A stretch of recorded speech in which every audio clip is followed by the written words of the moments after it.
नमस्कार, मैं आशित त्यागी युग करवट यूट्यूब चैनल पर आपका स्वागत करता हूं। पहले आज का बुलेटिन। मुख्यमंत्री योगी आदित्यनाथ ने कहा कि कानून व्यवस्था के मामले में उत्तर प्रदेश पूरे देश में नजीर बन चुका है। ये सब उत्तर प्रदेश पुलिस की वजह से हुआ है। पुलिस में उप निरीक्षक पद पर सीधी भर्ती में जो कामयाब हुए हैं उन अभ्यर्थियों को मुख्यमंत्री ने आज नियुक्ति पत्र दिए और उसके बाद अपना संबोधन दिया। उन्होंने पुलिस से संबंधित कई योजनाओं की जानकारी भी दी। उत्तर प्रदेश देश के कानून व्यवस्था और सुरक्षा के मामले में देश के अग्रणी राज्यों में एक लीड करता हुआ दिखाई दे रहा है और उत्तर प्रदेश की कानून व्यवस्था को नजीर के रूप में लोगों ने मानना प्रारंभ किया है। यह उत्तर प्रदेश पुलिस के द्वारा किए गए प्रयासों का एक परिणाम है और सामूहिक रूप से किए गए प्रयासों का परिणाम हम सबके सामने है। लेकिन इसके लिए बहुत सारे कार्यक्रम करने पड़े। आपने देखा होगा जब यहाँ पे अध्यक्ष पुलिस भर्ती बोर्ड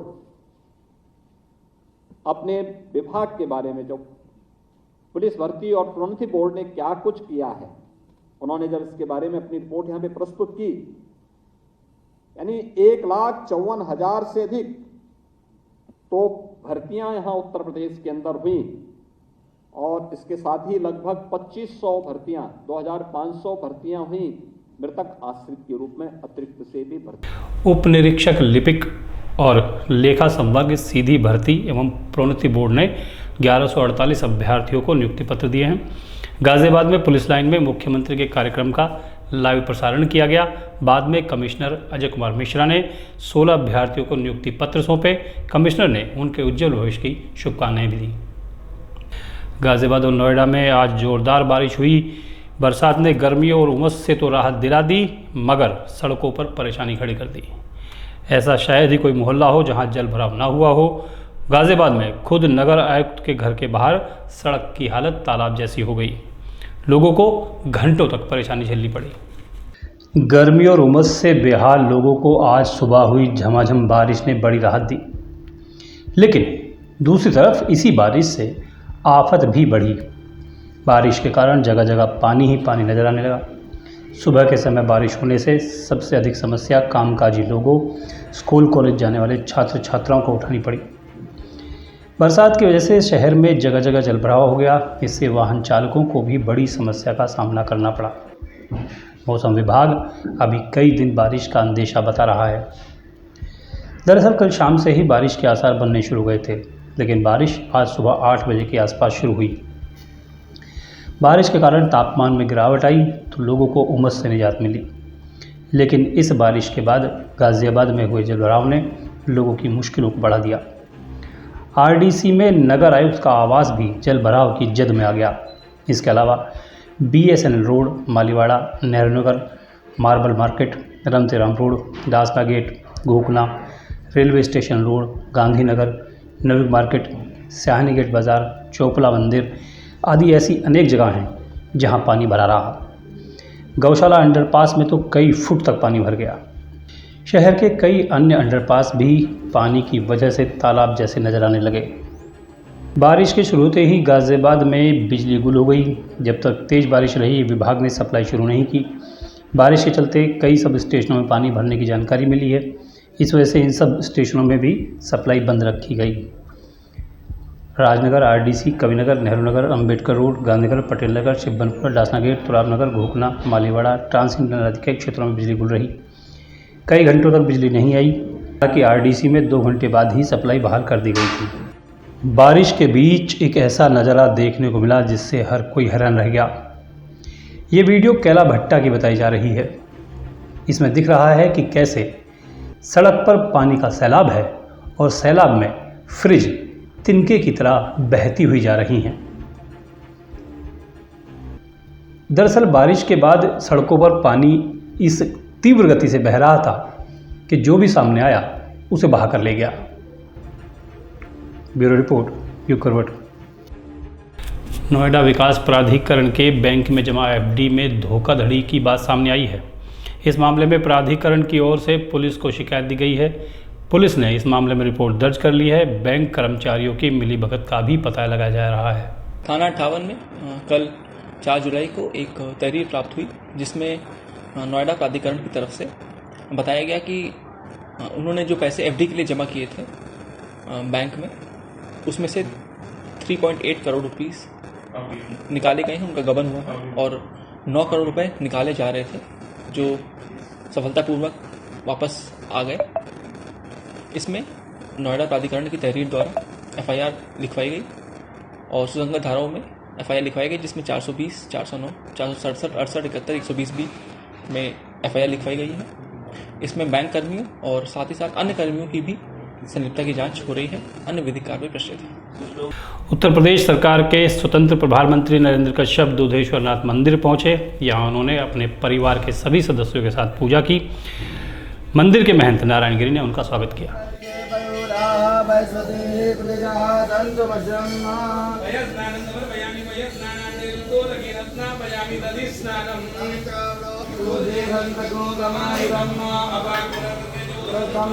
ये था आज का बुलेटिन। अब खबरों का पोस्टमार्टम।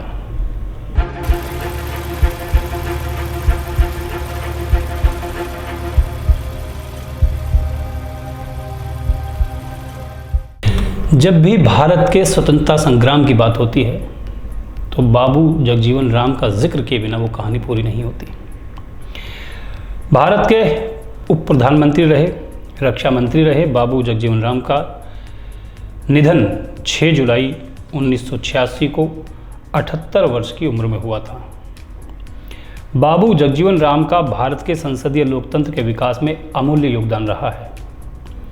उनसे जुड़ी कुछ बातें आज याद कर लेते हैं। बिहार के भोजपुर जिले के चांदवा गांव में शोभीराम और बसंती देवी के यहाँ 5 अप्रैल 1908 को उनका जन्म हुआ था। उनको बाबूजी कहकर पुकारा जाता था। उन्होंने आरा टाउन स्कूल से शुरुआती पढ़ाई की।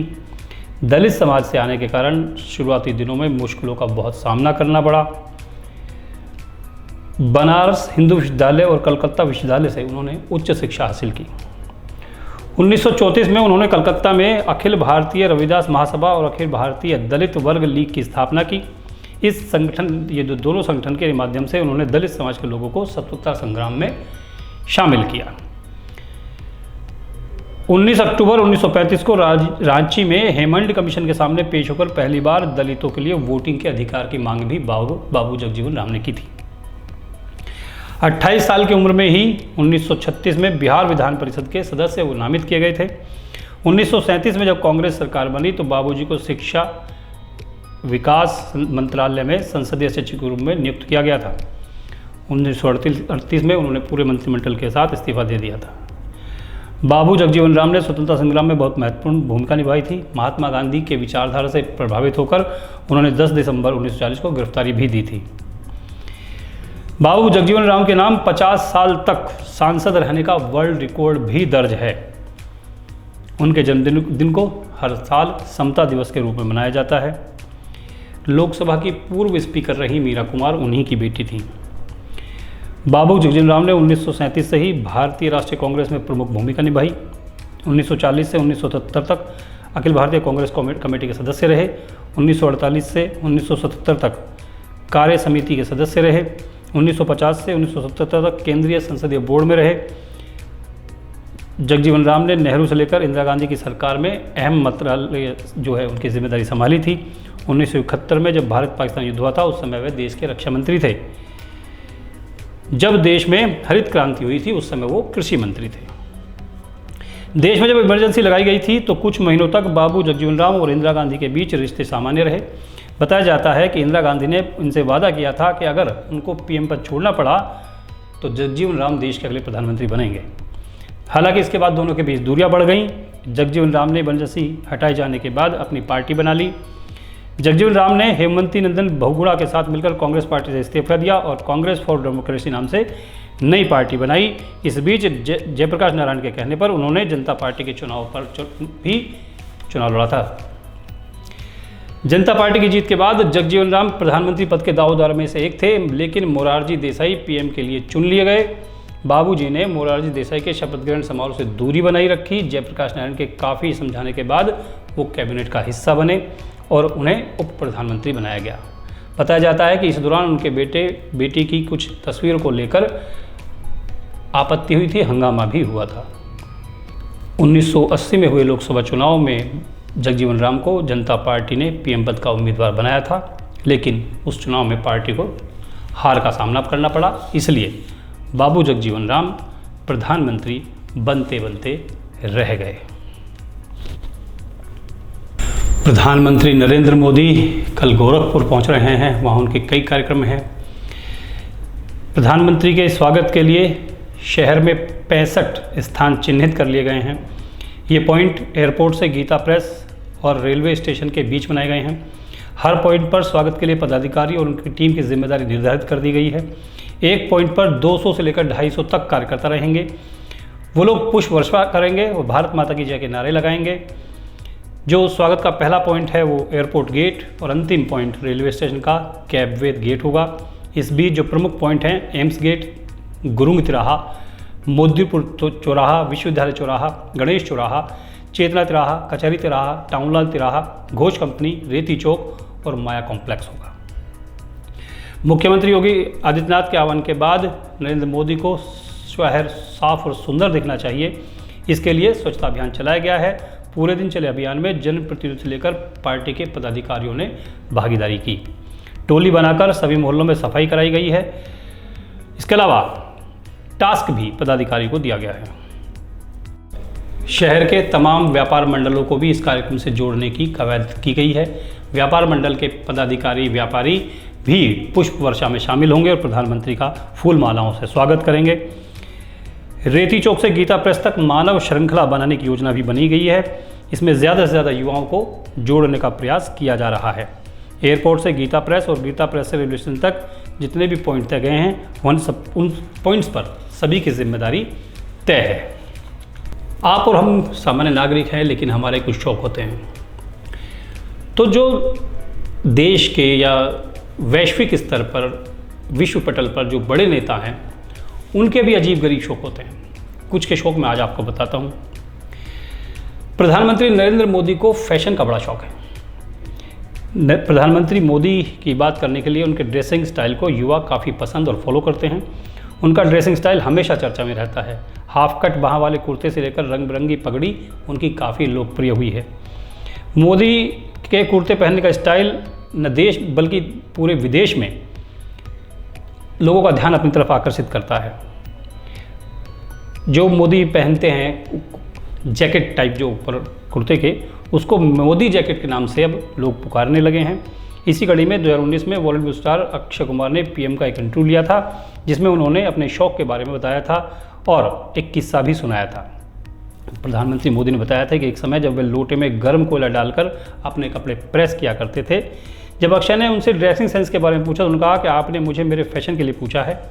ये बात सच है कि ढंग से रहना मेरी प्रकृति है, इसलिए लोगों के बीच गरीबी के कारण छोटा महसूस करता था। हमारे घर में प्रेस नहीं थी, इसलिए लोटे में गर्म कोयला भर के कपड़ों को प्रेस करते थे। अमेरिका के पूर्व राष्ट्रपति डोनाल्ड ट्रंप को भी एक शौक है। उन्हें शौक है पेपर फाड़ने का। ट्रंप पर लगातार आरोप लगते रहते हैं कि वो कागजातों को फाड़कर फ्लैश करते हैं। इस कारण एक बार व्हाइट हाउस का टॉयलेट जाम भी हो गया था। इन आरोपों के बाद दस्तावेज के संरक्षण पर कानूनों की कथित उल्लंघन की लंबी सूची उनकी बनती चली गई। नेशनल आर्काइव्स की रिपोर्ट के पाया कि डोनाल्ड ट्रंप ने दस्तावेजों को फाड़ा, जिसकी वजह से टॉयलेट जाम हुआ था। ट्रंप राष्ट्रपति रहने के दौरान दस्तावेजों को फाड़ कर व्हाइट हाउस के टॉयलेट में फ्लैश कर देते थे और ये उनकी एक सामान्य आदत थी। रूस के राष्ट्रपति व्लादिमीर पुतिन, इनको समाचार देखते हुए एक्सरसाइज करना बहुत पसंद है। पुतिन का मॉर्निंग रूटीन काफ़ी दिलचस्प है। पुतिन की सुबह दोपहर के आसपास उठने के बाद से शुरू होती है। नाश्ते में वे आमतौर पर कॉफ़ी, जूस, ऑमलेट, दलिया और बटर अंडे खाते हैं। इसके बाद वो अकेले 2 घंटे तक स्विमिंग करते हैं, फिर रूसी समाचार देखते हुए एक्सरसाइज करते हैं। दिन की तैयारी पूरी करने के लिए पुतिन अपने विशेष सूट को पहनने से पहले ठंडे या गर्म पानी से नहाते भी हैं। जर्मनी की पूर्व चांसलर एंजेला मर्केल को खाना खाने का और जमा करने का बहुत शौक था। एंजेला मर्केल ने जर्मन पत्रिका को एक इंटरव्यू में कहा था कि उन्होंने अपने जीवन के कुछ दशक पूर्वी जर्मनी में बिताए। इसी दौरान भारी मात्रा में भोजन खरीदने और जमा करने की उनको आदत हो गई। मर्केल ने बताया कि मैं अभी भी कुछ देखती हूँ, खरीद लेती हूँ, जबकि मुझे इसकी वास्तव में कोई ज़रूरत नहीं है और मेरे लिए ये एक बुरी आदत है। इजराइल के प्रधानमंत्री बेंजामिन नेतन्याहू को आइसक्रीम खाने की बहुत आदत है। 2013 की एक रिपोर्ट में बताया गया था कि नेतन्याहू ने अपने आधिकारिक आवास के पास एक दुकान से आइसक्रीम खरीदने के लिए हर साल $2700 यानी 2,22,000 का सरकारी धन खर्च किया। नेतन्याहू की आइसक्रीम की आदत के कारण उन्हें इजराइल की मैरी एंटोन उपनाम मिल गया है। इजरायली प्रधानमंत्री पर अपनी आइसक्रीम की आदतों को पूरा करने के लिए राज्य के खजाने का दुरुपयोग करने का आरोप लगता रहता है। फ्रांस के राष्ट्रपति इमैनुअल मैक्रोन को मेकअप का बहुत शौक है। मैक्रोन जब विवादों में आए थे तो खुलासा हुआ था कि उन्होंने मेकअप पर 3 महीने में 26,000 यूरो यानी कि 23,29,652 रुपये खर्च कर दिए थे। मैक्रोन पहले फ्रांसीसी नेता नहीं हैं जिनका ग्रूमिंग का बजट इतना ज़्यादा है। इससे पहले फ्रांसवा ओलांद भी इसी घोटाले में फंस गए थे। यह भी बताया गया था कि उनके निजी हेयर ड्रेसर की हर महीने की सैलरी 10,000 यूरो यानी 8,96,170 रुपये है। तिब्बती धर्मगुरु दलाई लामा का हाल ही में जन्मदिन मनाया गया है। उनको एक शौक है घड़ियों की मरम्मत करने का। मेडिटेशन और गार्डनिंग के अलावा दलाई लामा घड़ियों की मरम्मत करने का शौक रखते हैं। कथित तौर पर घड़ियों में उनकी रुचि अमेरिका के पूर्व राष्ट्रपति फ्रैंकलिन रूजवेल्ट द्वारा दी गई रोलेक्स से आई थी। दलाई लामा को बचपन से ही तकनीकी सामान ठीक करने में रुचि रही है। उन्होंने कारों और पुराने फिल्म प्रोजेक्टर जैसी चीज़ों को भी ठीक किया है। राजस्थान के मुख्यमंत्री अशोक गहलोत के पिटारे से कुछ निकला है। दरअसल पिछले दिनों उन्होंने एक ट्वीट किया था कि पिटारे से बहुत जल्द कुछ निकलने वाला है। इस ट्वीट में सीएम ने धुआं निकलता हुआ अलाउद्दीन का सिराग और टिमटिमाते हुए तारे भी दिखाए थे। अब सरकार के इस भेद से पर्दा उठ गया है। गहलोत के पिटारे से कॉन्टेक्ट निकल कर आया है, प्रतियोगिता निकल कर आई है।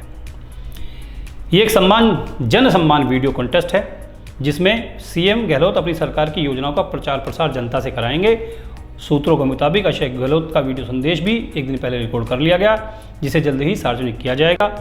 राजस्थान सरकार महंगाई राहत शिविर की 10 योजनाओं से लोगों को मिले लाभ का प्रचार उन्हीं के वीडियो के जरिए कराएगी, जिससे राजस्थान ही नहीं देश और दुनिया भर में सोशल मीडिया यूजर देख और सुन सकेंगे।